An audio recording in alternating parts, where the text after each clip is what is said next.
Hello साथियों, कैसे हैं आप सभी। मैं विवेक एक बार फिर से आप सभी साथियों का आपके अपने परिवार एग्जामपुर में हार्दिक स्वागत करता हूं। हमें एग्जामपुर कलम से क्रांति। तो ये बच्चा आपकी अब ये फर्स्ट चैप्टर चल रहा था हमारा भाषा का विकास, और हम भाषा के विकास में कहां तक आ चुके हैं। हम लोग बच्चा भाषा के विकास में आज देखेंगे कि संविधान में हिंदी की क्या भूमिका है और संविधान भाषाओं के बारे में क्या विचार करता है। संविधान जो है हमारा वो भाषा के बारे में क्या बात करता है। समझ रहे मेरी बात बच्चा। भाषा के बारे में संविधान क्या बात करता है। तो आप जानते हैं कि जब भारत आजाद हुआ तो बच्चा उस समय यह एक बहुत बड़ी मांग थी, जो हमारी संविधान सभा थी, जिसके सामने एक बहुत बड़ी समस्या आई। वो थी कि भारत के लिए, संपूर्ण भारत के लिए एक सर्वप्रिय और एक ऐसी भाषा जिससे सब परिचित हो, जो सबको प्रिय भी हो, जिससे सब लोग परिचित भी हो, और जो एक संपूर्ण भारत की भाषा बन सके, यह सभी को वो सर्वमान्य भी हो।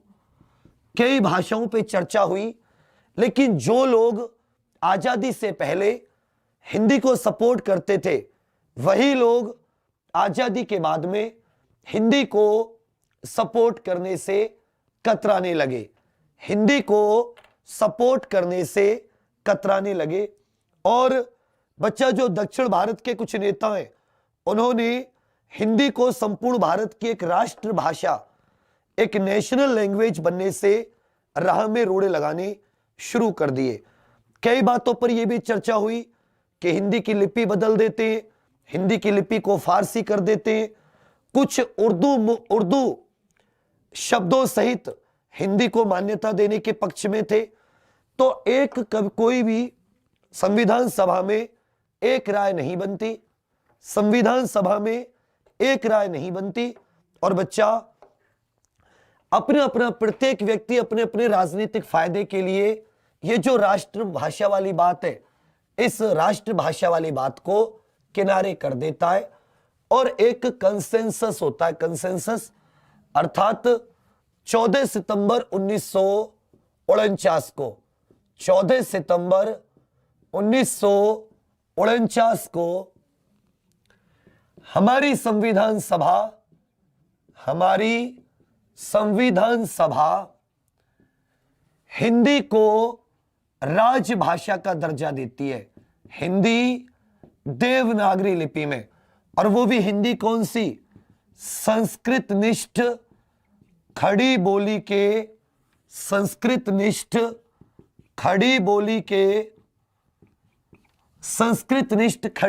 के परिष्कृत रूप को। कौन से रूप को बच्चा? परिष्कृत रूप को। खड़ी बोली के परिष्कृत रूप को क्या मिलती है? हिंदी देवनागरी लिपि में राजभाषा का दर्जा मिलता है। किसका दर्जा? राजभाषा का दर्जा मिलता है। मतलब जो हिंदी है वो एक कामकाज की भाषा है, एक ऑफिशियल लैंग्वेज है। क्या है बच्चा? Official language. क्या है? एक कामकाज की भाषा है, राजभाषा है या ऑफिशियल लैंग्वेज है।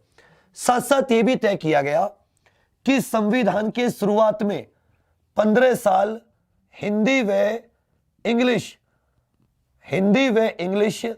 ऑफिशियल लैंग्वेज होंगी, और 15 साल बाद धीरे धीरे हिंदी का कामकाज खत्म हो जाएगा और हिंदी ही पूरी तरीके से राजकाज की भाषा बन जाएगी। लेकिन ऐसा नहीं हो पाया। 1965 से पहले एक एक्ट आता है, कानून आता है, और बच्चा इस 15 साल के समय को अनंत काल के लिए बढ़ा दिया जाता है। अब हमारी 2 ऑफिशियल लैंग्वेज है, हिंदी भी इंग्लिश भी। इसीलिए 14 सितंबर 1949 को संविधान सभा ने हिंदी को राजभाषा का दर्जा दिया। इसीलिए 14 सितंबर हर वर्ष हम किसके तौर पर मनाते हैं?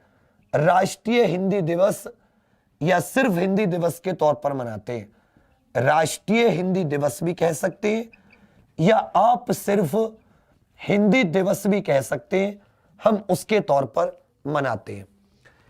एक दिन और आपने सुना होगा 10 जनवरी।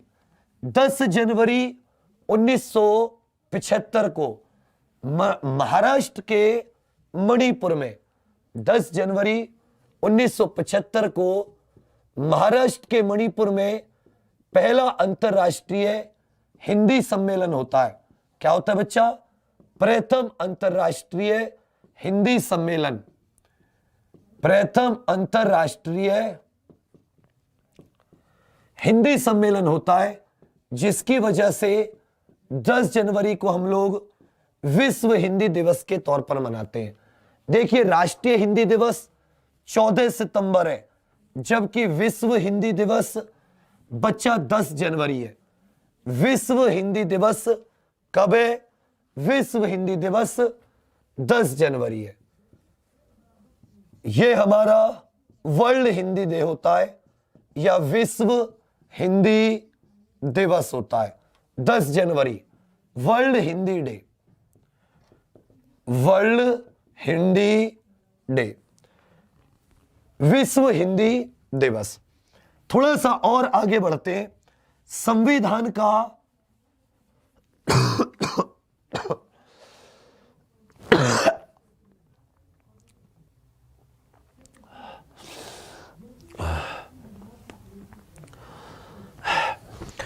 संविधान में भाषाओं के ऊपर काफी जोर दिया गया है और संविधान में आपको 2 जगह भाषाओं का जिक्र मिलता है। एक तो संविधान के पाठ 17, हमारे संविधान के भाग 17 में अनुच्छेद 343 से लेकर 351 तक किसका जिक्र है बच्चा?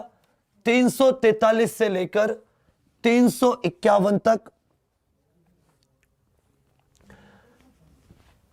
ये जो हमारी ऑफिशियल लैंग्वेजेस होती हैं, इनका जिक्र है। कहां से कहां तक? संविधान के भाग 17। अरे यार, चल क्यों नहीं रे मारकर? एक सेकंड बच्चे, मारकर पता नहीं खाली हो जा रहा बार बार।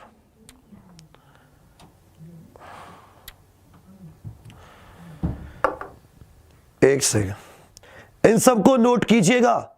ये इस चैप्टर का जो फर्स्ट चैप्टर चल रहा था, इसका अंतिम पार्ट है। उसके बाद में ये चैप्टर खत्म हो जाएगा, फिर हम लोग आगे बढ़ेंगे वर्ण की तरफ, व्याकरण की तरफ। और ये क्लास आपके लिए संपूर्ण होगी, काफी होगी। इसकी एक एक चीज को आप बहुत ही बेहतरीन तरीके से एकदम दिमाग में रख लें, एकदम शानदार तरीके से क्या कर लें बच्चा? दिमाग में रख लें। बहुत अच्छे, शाबाश। चलिए बच्चा, तो हमारे संविधान का जो भाग 17 अनुच्छेद 343 से अनुच्छेद 343 से 351 तक, अनुच्छेद 343 से 351 तक राजभाषा के संबंध में, किसके संबंध में बच्चा? राजभाषा के संबंध में है। अनुच्छेद 343 से 351 तक किसके संबंध है? राजभाषा के संबंध में। दूसरी तरफ जो हमारे संविधान की अनुसूची 8 है, अनुसूची 8 द्वारा, संविधान की अनुसूची 8 द्वारा 22 भाषाओं को आधिकारिक रूप से मान्यता दी गई है। आधिकारिक रूप से मान्यता दी गई है। आधिकारिक रूप से मान्यता दी गई है। कितनों को बच्चा? अनुसूची 8 के द्वारा 22 भाषाओं को। जब संविधान लागू हुआ, तो कुल 14 भाषाओं को मान्यता दी गई थी।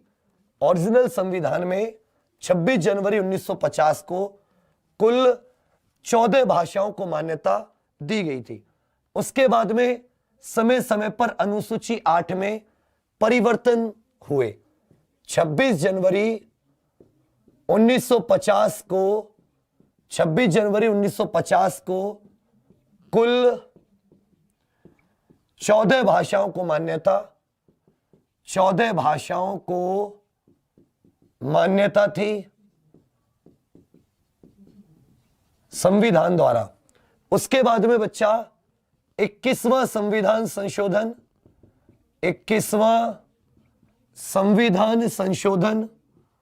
1967 में आता है। 21वां संविधान संशोधन कब आता है? 1967 में। और इस 21वें संविधान संशोधन के द्वारा किस भाषा को मान्यता दी गई? सिंधी भाषा को अनुसूची 8 में जोड़ा गया। सिंधी भाषा को अनुसूची 8 में जोड़ा गया। तो कुल कितनी हो गई? 14 और 1 15। सिंधी भाषा को अनुसूची 8 में जोड़ा गया। ब्रैकेट में लिख लीजिए, कुल हो गई 15। कुल कितनी होगी? 15। उसके बाद में 1992 में एक और संविधान संशोधन आता है बच्चा। एक और संविधान संशोधन आता है। इसके द्वारा बिल्कुल सही 3 भाषाओं को जोड़ा गया। कितनों को जोड़ा गया बच्चा? इसके द्वारा 3 भाषाओं को जोड़ा गया। 71वां संविधान संशोधन 1992। 71वां संविधान संशोधन 1992 द्वारा 3 भाषाओं को अनुसूची 8 में जोड़ा गया। अनुसूची 8 में जोड़ा गया। और ये 3 भाषाएं हैं बच्चा, जोड़ा गया। पहली आपकी नेपाली। पहली कौन सी बच्चा? नेपाली। दूसरी आपकी मणिपुरी। दूसरी कौन सी है? मणिपुरी। और तीसरी है बच्चा आपकी कोंकणी। तीसरी कौन सी है? कोंकणी। महाराष्ट्र और गोवा के जो समुद्र से लगे हुए किनारे वहां की। तो ये 3 भाषाएं, नेपाली, मणिपुरी, कोंकणी, कुल कितनी हो गई? 15 और 3 18। अनुसूची 8 में कुल 18 हो गई। नमक, नेपाली, मणिपुरी और कोंकणी। उसके बाद में ये 1992 की बात है। 1992 से ही एक ट्रिक थोड़ी सी याद कर लो। 92वां संविधान संशोधन आता है। कौन सा आता है बच्चा? 92वां संविधान संशोधन आता है। और उस 92वें संविधान संशोधन द्वारा 92वें संविधान संशोधन 2003 के द्वारा 4 और भाषाओं को शेड्यूल 8 में जोड़ा गया। 92वां संविधान संशोधन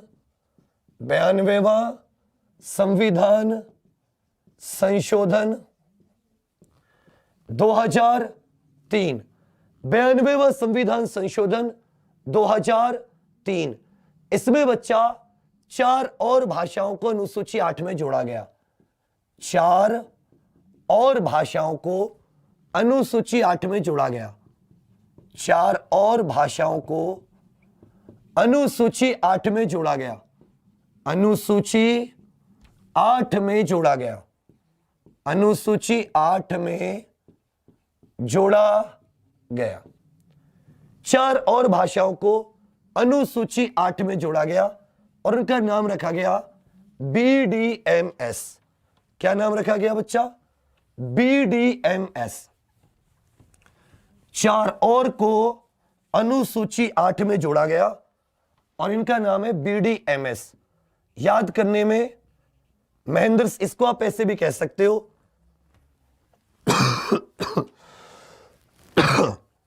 महेंद्र सिंह धोनी का बल्ला, महेंद्र सिंह धोनी का बैट। कैसे? में से हो जाती है मैथिली, बिहारी हिंदी की मैथिली। एस से हो जाती है संथाली, एस से क्या हो जाती है बच्चा? संथाली हो जाती है। डी से क्या हो जाती है? डोगरी, डी से क्या हो जाती है? कश्मीर की डोगरी। और बी से हो जाती है बोडो। बोडो, डोगरी, मैथिली, संथाली, या मैथिली, संथाली, डोगरी, बोरो, इन चारों को 92वें संविधान संशोधन 2003 के द्वारा अनुसूची 8 में जोड़ा गया। तो कुल संख्या कितनी हो गई? कुल आधिकारिक भाषाएं तो ये हो जाती है बच्चा 15 + 3 18।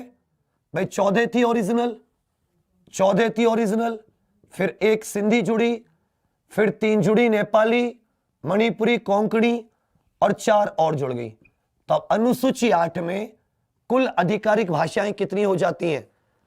कुल आधिकारिक भाषाएं कितनी हो जाती हैं? ये वो लैंग्वेजेस हैं कि जिनको डेवलप करना किसका काम है? अर्थात इनका विकास करना भारत सरकार का काम है। इनका विकास करना भारत सरकार का काम है और इनके लिए ऑफिशियल लैंग्वेजेस कमीशन, आधिकारिक भाषा आयोग की नियुक्ति की जा सकती है। इनके विकास के लिए भाषा आयोग की नियुक्ति की जा सकती है। कितनी हो गई टोटल? 22 हो गई। तो ये संविधान संशोधन पूछेगा बच्चा। संविधान संशोधन में ये सारी की सारी चीजें आपसे पूछी जाएंगी। मेरी बात आपको समझ में आ रही है? चलिए, तो वो 22 भाषा कौन कौन सी है टोटल? उनमें से लगभग 8 तो आपको आती हैं, अभी हमने की है। बताइए कौन कौन सी? 8 तो आप लिख दीजिए और 14 में लिख देता हूं, क्योंकि वो पूछता है क्वेश्चन कि इनमें से कौन सी भाषा अनुसूची 8 के अंतर्गत नहीं आती। इनमें से कौन सी भाषा अनुसूची 8 के अंतर्गत नहीं आती? तो हेडिंग बना दीजिए, अनुसूची 8 की 22 भाषाएं। अनुसूची 8 की 22 भाषाएं। अनुसूची 8 की 22 भाषाएं। तो सबसे पहले आप जिस क्रम में आपने भी याद किया है, सिंधी 1967 में जुड़ी, फिर आपको पता है नेपाली, फिर आपको पता है मणिपुरी, फिर आपको पता है कोंकणी, ये 1992 में जुड़ी नहीं। उसके बाद में आपको याद है बोडो, डोगरी,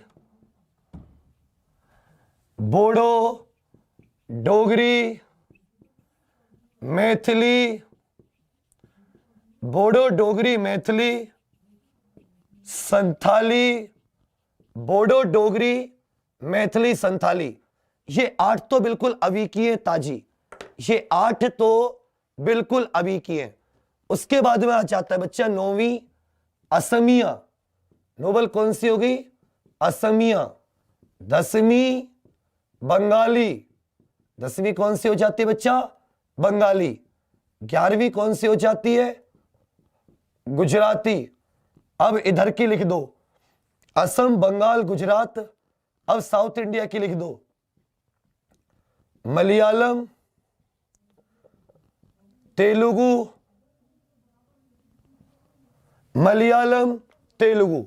सिंधी, नेपाली, मणिपुरी, कोंकणी। 8 तो सीधी सीधी है। तेलुगु। उसके बाद में क्या हो जाती है बच्चा आपकी?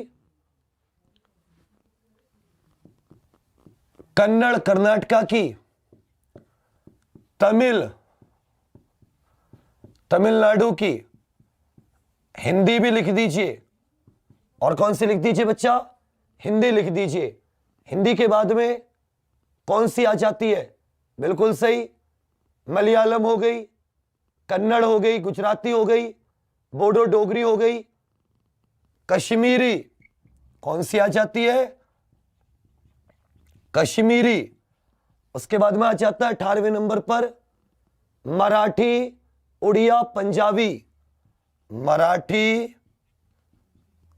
ओडिया या ओडिसी लिख दी, ओडिया, ओडिसी या उड़िया एक बात ही है। पंजाबी, संस्कृत, मराठी, उड़िया, पंजाबी, संस्कृत, और एक लास्ट हो जाती है बच्चा उर्दू। एक लास्ट कौन सी हो जाती है? उर्दू। इस प्रकार ये 22 भाषाएं हैं। याद करने में कुछ भी नहीं है।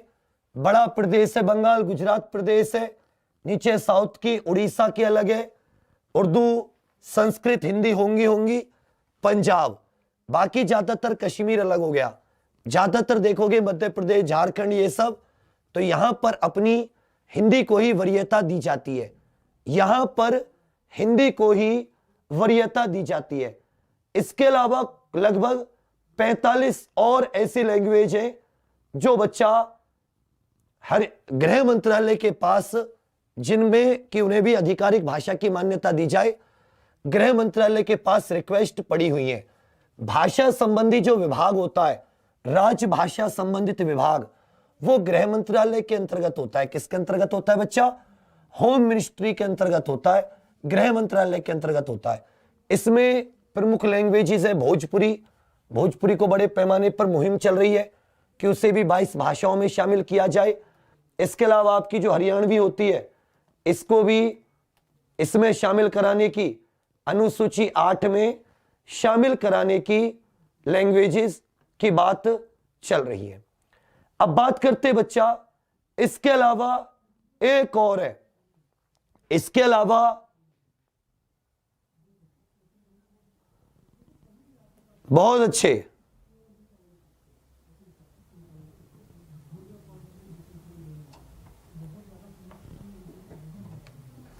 चलिए एक कैटेगरी और होती है लैंग्वेजेस की, जिसे क्लासिकल लैंग्वेज कहते हैं। क्या कहते हैं बच्चा? Classical languages. क्या कहते हैं? सांस्कृतिक भाषाएं। नाम से ही समझ में आ रहा है, ऐसी भाषाएं जो बहुत ही एंशिएंट है, बहुत ही प्राचीन है, और जिनमें मतलब प्राचीन है और जिनमें प्राचीन समय से ही लेख लिखे जा रहे हैं, प्राचीन समय से ही साहित्य लिखा जा रहा है। तो ये हो जाती हैं सांस्कृतिक लैंग्वेजेस, सांस्कृतिक भाषाएं, या सांस्कृतिक ना करके इनको आप शास्त्रीय भाषाएं कर लीजिए, जिनमें पुराने समय से शास्त्र लिखे जा रहे हैं। शास्त्रीय भाषाएं क्या हो गई बच्चा? शास्त्रीय भाषाएं या क्लासिकल लैंग्वेजेस। Classical languages. सबसे पहले जो क्लासिकल लैंग्वेज का दर्जा दिया गया था, वो बच्चा तमिल को दिया गया था 2004 में। तमिल को दिया गया था 2004 में सांस्कृतिक लैंग्वेज का दर्जा। उसके बाद में संस्कृत को 2005 में दिया गया। संस्कृत को 2005 में यह दर्जा दिया गया, संस्कृत 2005। उसके बाद में 2008 में कन्नड़, 2008 में कन्नड़ और तेलुगु को यह दर्जा दिया गया। कन्नड़ और आंध्र प्रदेश तेलंगाना की तेलुगु को एक दर्जा दिया गया।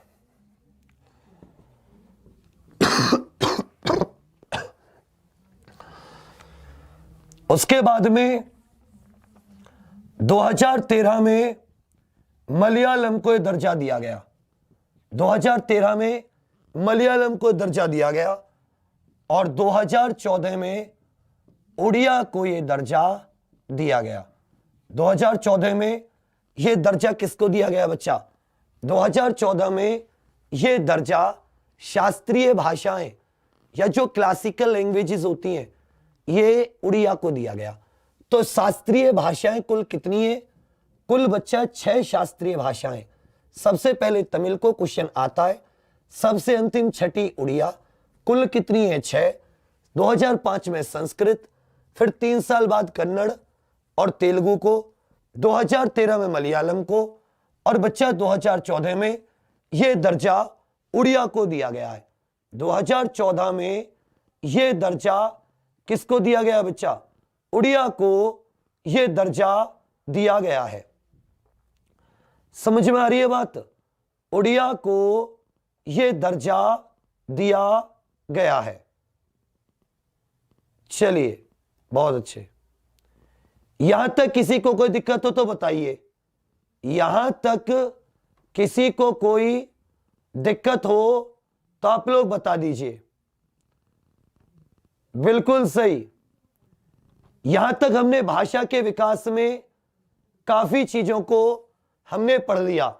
भाषा के विकास में हमने काफी चीजों को यहां तक समझ लिया है कि कब से भाषा का विकास हुआ है और कैसे कैसे। समझ रहे मेरी बात? चलिए, अब आ जाता है बच्चा कि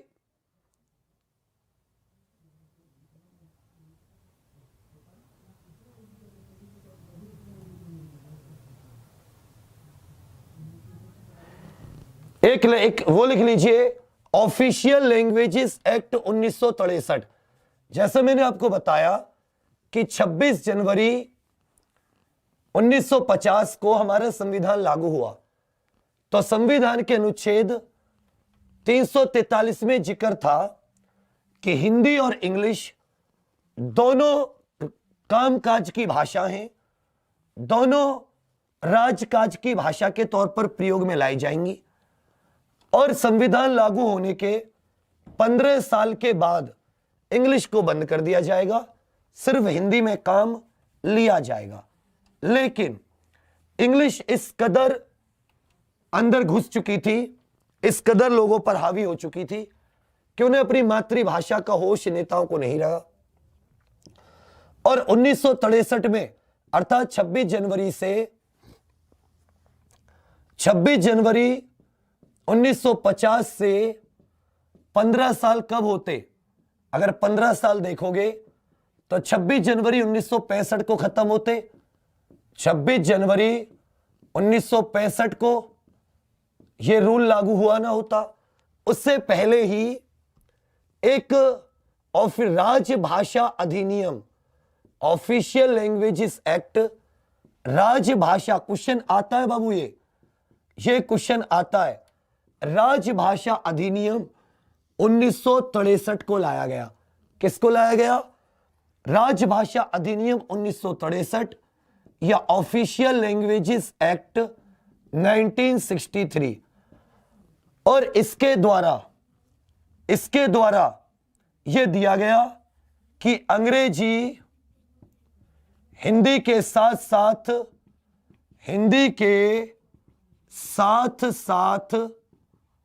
26 जनवरी 1965 के बाद भी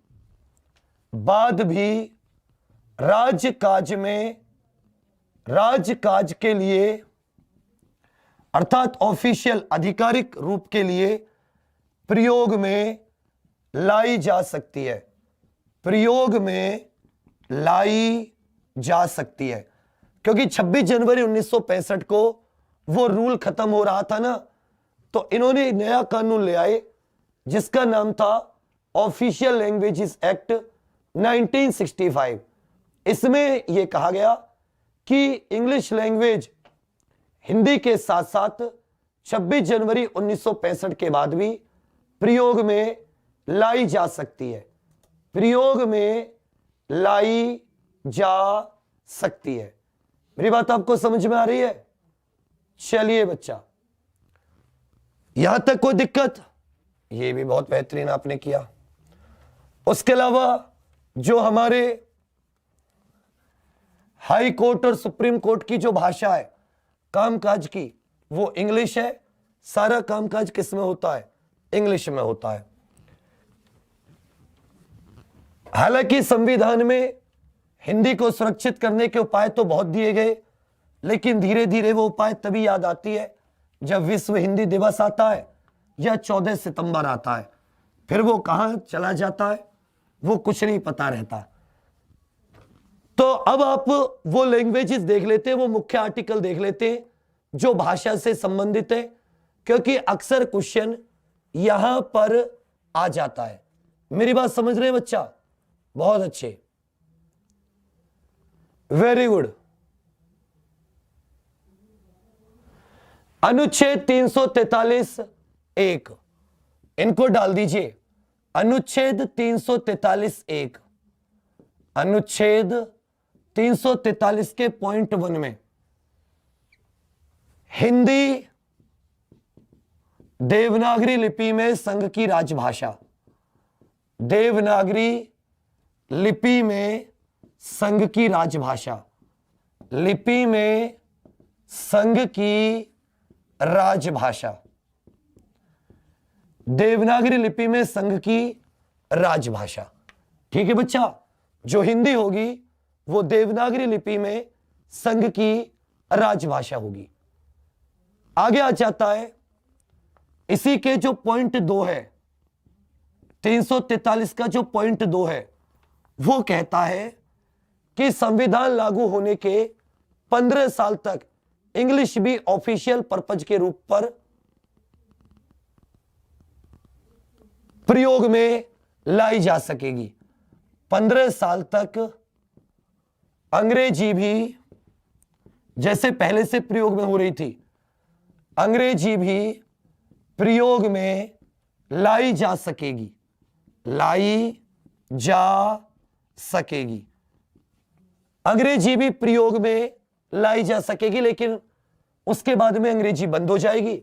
उससे पहले 1963 में कानून आ जाता है जो 1965 के बाद भी इस चीज को और अनंत काल के लिए, असीमित समय के लिए आगे बढ़ा देता है। उसके बाद में आपका आ जाता है अनुच्छेद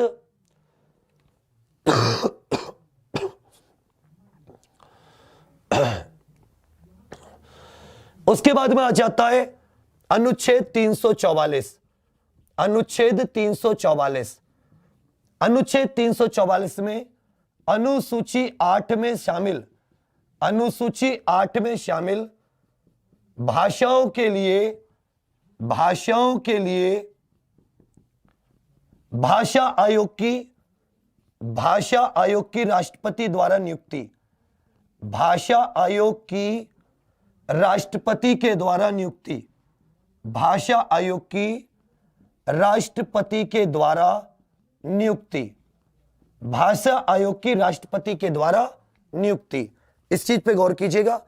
अनुसूची 8 में शामिल भाषाओं के विकास के लिए, बिल्कुल सही,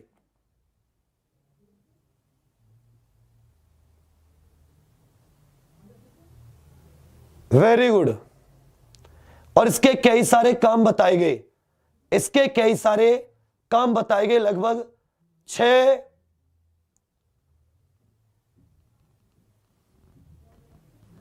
चलिए बच्चा आगे आ जाते हैं। अनुच्छेद 345 राज्य की राजभाषा, अनुच्छेद 345 में राज्य को अधिकार दिया गया कि वो कोई भी अपनी एक लैंग्वेज, अनुच्छेद 345 राज्य की राजभाषा, राज्य की ऑफिशियल लैंग्वेज या राजभाषा, वो हिंदी को भी चुन सकते हैं, हिंदी के अलावा किसी अन्य भाषा को भी चुन सकते हैं और इंग्लिश को भी चुन सकते हैं, या उस भाषा के साथ साथ वो इंग्लिश को भी या हिंदी को भी, इंग्लिश हिंदी दोनों को भी मान्यता दे सकते हैं। जैसे यूपी की 2 भाषाएं, यूपी की 2 राजभाषाएं, 2 ऑफिशियल लैंग्वेज है, एक कौन सी हो जाती है? हिंदी, और एक 1989 से उर्दू को भी राजभाषा कर दिया गया। 1989 से उर्दू को भी। इसी प्रकार उत्तराखंड में हिंदी है, सेकंड उन्होंने संस्कृत को राजभाषा बनाया। इसी तरह हिमाचल प्रदेश में पहली हिंदी है, फिर उन्होंने संस्कृत को भी राजभाषा बना दिया। इसी तरह और भी कई राज्य हैं जो अपनी स्थानीय, जो उस राज्य की भाषा होती है, जो प्रसिद्ध या जो सबसे ज्यादा बोली जाती है, उसे राजभाषा बना देते हैं। उसके अलावा चाहे तो वो एक अन्य भाषा को भी या एक से ज्यादा अन्य भाषाओं को भी राजभाषा का दर्जा दे सकते हैं। आगे आ जाते हैं बच्चा, वेरी गुड। अनुच्छेद 346, अनुच्छेद 346 में, जो अनुच्छेद 346 है, राज्य और संघ के मध्य, राज्य और संघ के मध्य, संघ के मध्य अथवा राज्यों के मध्य, राज्यों के मध्य वार्तालाप की भाषा या जो आपस में वो कम्युनिकेशन करते हैं, संचार की भाषा, संचार की भाषा। राज्य और संघ के मध्य यदि केंद्र सरकार से कोई राज्य वार्तालाप करना चाहता है तो वो जो संघ की राजभाषा होगी उसी में वार्तालाप करेगा। किसमें करेगा बच्चा? संघ की। बिल्कुल सही। चलिए आगे आते हैं। यदि कोई राज्य आपस में हिंदी में बात करने के लिए राजी हो जाता है, करार कर लेता है, तो वो राज्य आपस में हिंदी में भी बात कर सकेंगे। आगे आ जाता है अनुच्छेद 347, 343 से 351 तक है। 343 से 300, बिल्कुल सही।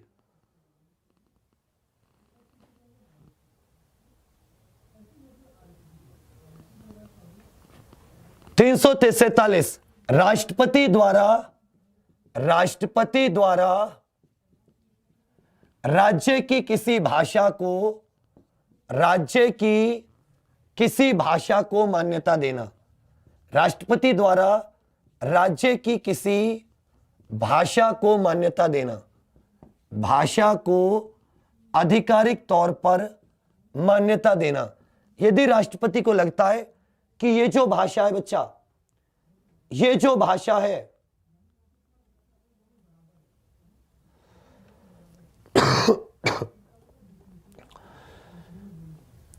ये जो भाषा है इसे राज्य की अच्छी खासी जनसंख्या बोलती है और राज्य डिमांड करता है कि इसी को भी भैया आप शेड्यूल 8 में शामिल कर लो या इसे भी आधिकारिक रूप से मान्यता कर लो, तो कौन से अनुच्छेद के तहत राष्ट्रपति ऐसा करेंगे?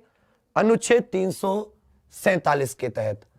आगे आ जाता है अनुच्छेद 348। अनुच्छेद 348 में supreme court, high court, supreme court, high court, high court, supreme court, high court, parliament, संसद में जो बिल वगैरह पेश होते हैं, पार्लियामेंट में जो बिल्स और एक्ट्स होते हैं, जो अधिनियम आदि होते हैं, उन सब की भाषा अंग्रेजी है। आदि की भाषा अंग्रेजी, इंग्लिश होगी। अनुच्छेद 348 में कई पॉइंट दे रखे हैं, लेकिन मुख्य तौर पर यही है। हालांकि चाहे तो पार्लियामेंट कानून बना सकती है, चाहे तो कानून बना सकती है कि सुप्रीम कोर्ट, हाई कोर्ट में किस में काम होगा, या इसी प्रकार कोई अमेंडमेंट आ गया, कोई एक्ट आता है, कोई ऑर्डर, कोई रेगुलेशन, तो इसकी सबकी भाषा क्या होगी बच्चा?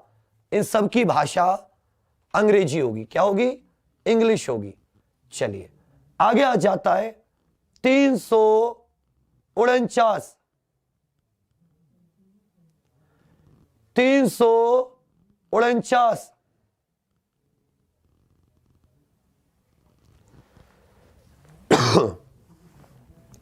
बहुत अच्छे कि आपने 348 में हाईकोर्ट आदि की जो भाषा तय की गई है, तो 349 में यह कहा गया था कि अनुच्छेद 348 के पॉइंट 1 में सुप्रीम कोर्ट आदि में कामकाज की भाषा से संबंधित संविधान के लागू होने के 15 वर्ष के अंदर राष्ट्रपति की बिना आज्ञा के कोई भी कानून पार्लियामेंट संसद में पेश नहीं किया जा सकेगा। अर्थात यदि आपको संविधान के 15 वर्ष के अंदर 26 जनवरी 1965 तक आप सुप्रीम कोर्ट हाई कोर्ट की लैंग्वेज बदलना चाहते हैं, तो इस तरह का कानून आपको राष्ट्रपति की पूर्व अनुमति से पेश करना होगा। यह किस में बात कही गई? यह बात कही गई 349 में। किस में कही गई बच्चा? 349 में बात कही गई। अब आ जाते हैं, तो ये तो खैर कोई खास नहीं है। अनुच्छेद 350 और 351 ये बहुत महत्वपूर्ण है। अनुच्छेद 350 और 351 ये बहुत महत्वपूर्ण है। अनुच्छेद 350 क्या कहता है?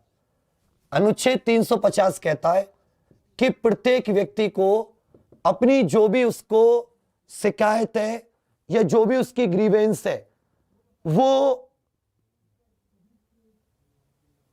किसी भी भाषा में, चाहे वो संघ की हो चाहे वो राज्य की हो, जो भी उस प्रयोग में लाई जाती है, वो किसी भी भाषा में अपनी परेशानी को दे सकता। आप ऐसे कह सकते हो कि शिकायत किसी भी भाषा में की जा सकती है। शिकायत किसी भी भाषा में की जा सकती है। मान लो आपको कोई शिकायत है, आपको कोई दिक्कत है, तो आप किसी भी भाषा में वो शिकायत कर सकते हो। जरूरी नहीं है उसके लिए आपको इंग्लिश आनी चाहिए, हिंदी आनी चाहिए, या कोई भी जो भी भाषा संघ या राज्यों में भारत में प्रयोग में लाई जाती, उनमें से किसी भाषा में भी आप अपनी शिकायत को दर्ज करा सकते हैं किसी भी अथॉरिटी के सामने, किसी भी ऑफिसर के सामने। अनुच्छेद 350 के दो भाग हैं।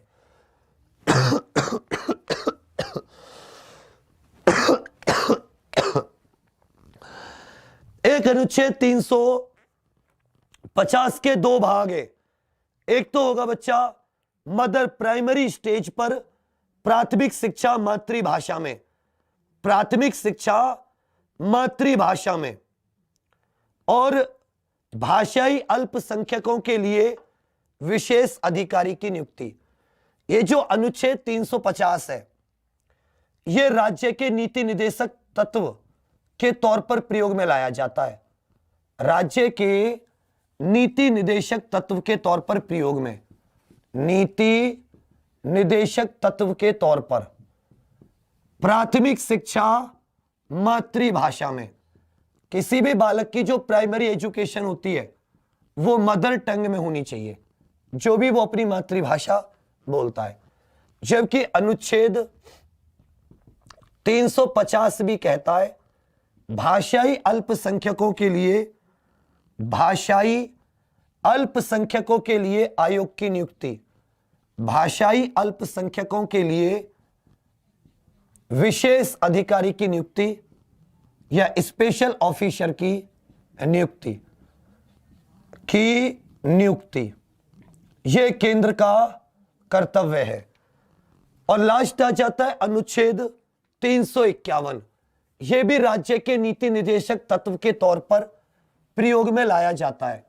यह भी राज्य के नीति निदेशक तत्व के तौर पर अनुच्छेद 351 कि राज्य जो होगा वो हिंदी के प्रचार प्रसार का प्रयत्न करेगा। क्या करेगा बच्चा?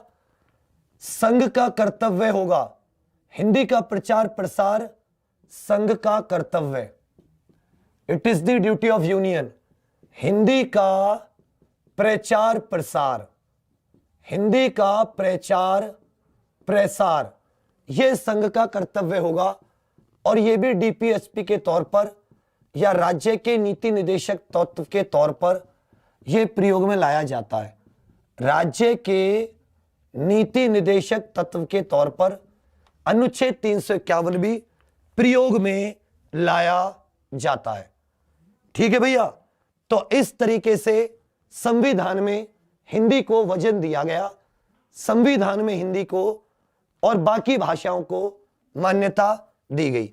अब जो पढ़ा है उसका फटाफट से रिवीजन मार लेते हैं, फटाफट से रिवीजन मार लेते हैं। सबसे पहले बताइए कि 21वें संविधान संशोधन 1967 के द्वारा किस भाषा को अनुसूची 8 में जोड़ा गया? 21वें संविधान संशोधन, और आपको यह भी बताना है कि जो भाषा है इसका एक करंट अफेयर भी आपको बताना है, इस भाषा से जुड़ा हुआ एक करंट अफेयर, इस भाषा से जुड़ा हुआ एक करंट अफेयर भी आपको बताना है। 21वें संविधान नेपाली, मणिपुरी, कोंकणी, इन्हें किस संविधान संशोधन द्वारा अनुसूची 8 में जोड़ा गया? अनुसूची 8 में बोडो, डोगरी, मैथिली, संथाली, ये किस संविधान संशोधन द्वारा अनुसूची 8 का हिस्सा बनी? भाग 17, संविधान का भाग 17 किससे संबंधित है और इसके कौन से अनुच्छेद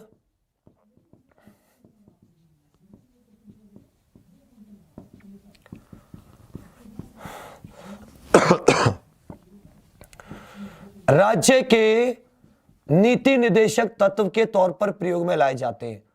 नीति निदेशक तत्व, संविधान सभा द्वारा हिंदी को कब मान्यता दी गई? हिंदी दिवस कब मनाया जाता है? विश्व हिंदी दिवस कब मनाया जाता है? विश्व हिंदी दिवस कब मनाया जाता है? विश्व हिंदी दिवस कब मनाया जाता है? आधिकारिक भाषा अधिनियम ये किस वर्ष आया? ऑफिशियल लैंग्वेजेस एक्ट ये किस वर्ष आया? ऑफिशियल लैंग्वेज एक्ट ये किस वर्ष आया? ये किस वर्ष आया? बताइए फटाफट, ये किस वर्ष आया है? शाबाश, आज तो आप लोग पता नहीं कहां पे हो, क्या हो गया आज आप लोगों को? अच्छा, मतलब जब कंटेंट पढ़ाता हूं तो आप लोग नहीं आते हो, फिर कहते हो भैया कंटेंट पढ़ाओ। टेस्ट तो तभी आपको आएगा जो पूरा बता दिया, पेपर का पैटर्न पूरा बदल गया है। यदि आप क्लासेस को इग्नोर करोगे इन सब चीजों को तो आपको भुगतान करना पड़ेगा पेपर में। सभी लोग शेयर जरूर कर दिया कीजिए, और जिसने अभी तक सब्सक्राइब नहीं किया है वो सब्सक्राइब जरूर कर लें, भुगतान करना पड़ेगा बच्चा, देख लीजिएगा। चलिए, बहुत अच्छे, शाबाश। नेपाली, मणिपुरी, कोंकणी 71वें संविधान संशोधन 1992 के द्वारा 21वें संविधान संशोधन से सिंधी को जोड़ा गया। सिंधी में अभी 2019 का सरस्वती सम्मान जो है वो सिंधी के प्रसिद्ध लेखक वासुदेव मोही को दिया गया है। उनकी किताब सिंधी के लिए सरस्वती सम्मान। बोडो, डोगरी, मैथिली, संथाली 92वां संविधान संशोधन 2003 के द्वारा आधिकारिक भाषा से संबंधित है। भाग 17 अनुच्छेद 350A और 351 ये दोनों राज्य के नीति निर्देशक तत्व के तौर पर काम में आते हैं। विश्व हिंदी दिवस 10 जनवरी, संविधान सभा ने 14 सितंबर 1949 को हिंदी को मान्यता दी थी, इसलिए 14 सितंबर को हिंदी दिवस मनाते हैं। 14 सितंबर को क्या मनाते हैं बच्चा? हिंदी दिवस मनाते हैं। आधिकारिक भाषा अधिनियम कब आया? और अब आपको वो 22 भाषाएं लिखनी है जिन्हें हमारा संविधान मान्यता देता है। हमारे संविधान की अनुसूची 8 मान्यता देती है। चलिए, 22 तो वो लैंग्वेज लिख लीजिए। अनुसूची 8 की बिना देखे 22 भाषाएं, 22 भाषाएं। सेकंड, आपको जो हमारी शास्त्रीय भाषाएं हैं, क्लासिकल लैंग्वेजेस कौन कौन सी हैं और कब कब उन लैंग्वेजेस को दर्जा दिया गया, इसके बारे में बताइए। कौन कौन सी सांस्कृतिक लैंग्वेजेस हैं, कुल कितनी सांस्कृतिक लैंग्वेजेस हैं और कब कब कौन सी को दर्जा दिया गया। लास्ट में अभी कौन सी सांस्कृतिक भाषा को दर्जा दिया गया है, कौन सी सांस्कृतिक भाषा को दर्जा दिया गया है। हाईकोर्ट आदि में आधिकारिक भाषा सुप्रीम कोर्ट हाई कोर्ट से संबंधित, सुप्रीम कोर्ट हाई कोर्ट से, हाई कोर्ट की भाषा से संबंधित कौन सा अनुच्छेद है। बच्चों को प्राथमिक शिक्षा मातृभाषा में दी जाए, यह चीज कौन से अनुच्छेद में कही गई है, मातृभाषा में दी जाए। राज्य का कर्तव्य, संघ का कर्तव्य होगा हिंदी का प्रचार प्रसार, यह कौन से अनुच्छेद में बात की गई है, हिंदी का प्रचार प्रसार। हिंदी को राजभाषा के रूप में कौन से अनुच्छेद द्वारा मान्यता दी गई है, हिंदी को राजभाषा के रूप में कौन से अनुच्छेद द्वारा मान्यता दी गई है, बताइए बच्चा। बहुत अच्छे। तो ये सारे के सारे जो आपके सामने क्वेश्चन है बच्चा, इन्हें आप कमेंट्स में करके बताएंगे, सारे के सारे ऑफलाइन कमेंट्स में। ये आपका टेस्ट ऑफलाइन कमेंट्स में जरूर डाल के जाना। इनके नाम, ये अनुच्छेद, ये जो आपसे बात कही गई है, शास्त्रीय भाषाओं की सूची। सभी लोग डेली 8 बजे आइए। लेखपाल, वीडियो, यूपीएसआई, यूपी कांस्टेबल और जितने भी एग्जाम की आप तैयारी कर रहे हैं जिसमें हिंदी आपको देनी है, चाहे किसी राज्य का, कहीं का हो, एमपी का हो, कहीं का हो, एसआई का, कांस्टेबल, एमपी एसआई कांस्टेबल कहीं का, राजस्थान या कहीं का, ये क्लास आपको निराश नहीं करेगी। बिल्कुल शुरू से चल रहे हैं हम लोग, बीच में 2 दिन टेस्ट हुआ है, बाकी कंटेंट के बाद में हम लोग टेस्ट लेते। कल हम लोग अपना विराम चिन्ह आदि का टॉपिक स्टार्ट करेंगे, उसके बाद में व्याकरण पे आ जाएंगे। प्रॉपर रूप से जुड़े रहिएगा, आपको आनंद आ जाएंगे पूरे के पूरे, ठीक है। जब आप आओगे, डेली नोट्स बनाओगे और मेरे सवालों के जवाब दोगे तो मुझे भी लगेगा कि आप पढ़ना चाह रहे हो, क्योंकि इतनी बार हिंदी पढ़ा दी है, हर बार आप जानते हैं कि थोड़ी सी प्रॉब्लम लगती है कि यार इतनी बार पढ़ा दिया, अब क्या पढ़ाऊं। अभी 9 बजे आपका बच्चा यूपी जी के, 10 बजे मोहित सर की मैथ की क्लास है, 11 बजे योजनाओं की क्लास है। पेपर उठा लो, हर पेपर में आ रही है खूब डीपली दूर दूर की योजनाएं, चाहे अभी जूनियर असिस्टेंट का हुआ हो, उससे पहले मंडी परिषद हुआ हो, या उससे पहले कोई और पेपर हो।